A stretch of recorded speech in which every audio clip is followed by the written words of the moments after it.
Tirana, kryeqyteti ynë me 1600 km2, mban mbi vete 32% të popullsisë së vendit. E padyshim që ka dhe numrin më të madh të makinave. Kuptohet që kjo kërkon një infrastrukturë mjaft të mirë dhe organizim nga institucionet, por gjithashtu dhe bashkëpunim e zbatim rregullash nga përdoruesit e mjeteve. Por, me sa duket, kjo nuk mjafton që trafiku aq i rënduar i Tiranës të evitohet. Ndaj pyetja sot është: kush janë fajtorët? Mos vallë janë vetë qytetarët ata që bllokojnë arteret e qarkullimit? Një nga zgjidhjet më efektive për lehtësimin e qarkullimit është përdorimi i transportit publik, që në disa akse kryesore ka korsi të dedikuara. Të njëjtat përdoren edhe nga taksit, ambulancat, policia dhe nga të fortët që kanë aq shumë punë sa nuk mund të qëndrojnë as një minutë pas të tjerëve. Madje shpeshherë parkojnë makinat. Sa për një kafe të shpejtë. Në korsinë e transportit urban, makinat qëndrojnë të parkuara me krenari, ndërsa autobusi detyrohet të mbesë në trafik. Një zgjidhje tjetër efektive është përdorimi i biçikletave. Por me sa duket Tirana nuk ka shumë biçikleta sa korsi të dedikuara për to.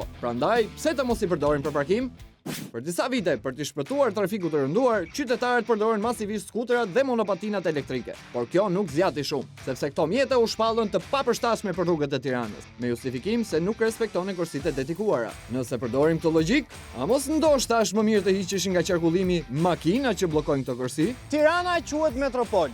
Metro nuk ka, po kjo është temë tjetër. Okej, tani dalim pak nga rrugët e zhurmshme urbane. Dhe shohim se çfarë ndodh në unazën e madhe të Tiranës. Atje ku fluksi i makinave është thuajse i njëjtë në çdo orë të ditës. Si do të reagojnë shkelësit e rregullave kur shohin dronin e piranjave sipër makinës? A do të skuqen? A do të zverdhen? A ju vjen turp? Kamikazet e autostradës sot vendosën t'i ndajmë në disa kategori. Dhe kategoria e parë është Se, budalla jam unë. Në këtë kategori futen drejtuesit e mjeteve që mbajtjen e radhës e quajnë budallik.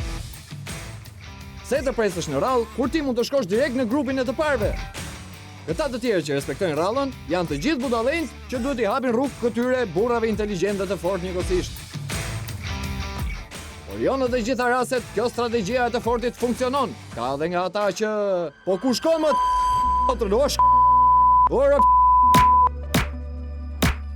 Kategoria të penduarit. Në këtë kategori kemi personat që të paktën e kanë turpin pjesë të emocioneve të tyre, ose thjesht kanë emocione nga kamera e dronit. Ike, po gjobën e hëngre ama, se veç nesh, aty ke ura ishte edhe polici. Hajt, mend për herë tjetër. Kategoria avokati idealit. Dhe pse këta persona i respektojnë rregullat e qarkullimit, duan të shpëtojnë ata që bëjnë të kundërtën. Por kujdes, mos harro, i mbyturi të mbyt. Kategoria po ashtu zbrit këtu. Këtu futen drejtuesit që marrin përsipër të transportojnë dikë me makinë, por nga që kanë dhe punë të tjera, pasagjerin e lënë në mes të autostradës. Me shpresë se do të mbijetoj. Dhe kategoria e fundit, ekzemplarët. Shoferët e tonazhit të lartë supozohet të jenë drejtuesit më të rregullt në qarkullim. Jo si ky fenomeni në rastin tonë që ka bllokuar gjysmën e autostradës. Ky jo vetëm që futet për rallë, por ndron dhe dy korsi, pa hapur fare sinjal. Po kthem unë. Kemi dhe drejtuesin e këtij furgonit. Për të nuk ka rëndësi jeta e tij, as e pasagjerëve, as gjoba. I vetmi problem për të është mos filmohet nga kamerat. Po ta qafa, Kruaje. Sa të tjerëve nuk i intereson as pak gjoba. E rëndësishme për ta është të duken sa më bukur. Atë që e ke. Pastaj marrin dhe disa momente nga jeta të tjerëve për të bërë një dy muhabete me shoqërinë. Kjo është gjendja e përditshme në Tiranë. Një kaos i shkaktuar jo vetëm nga numri i madh i mjeteve, por dhe nga vetë drejtuesit, që me sa duket nuk e kanë problem të paguajnë gjobat e majve.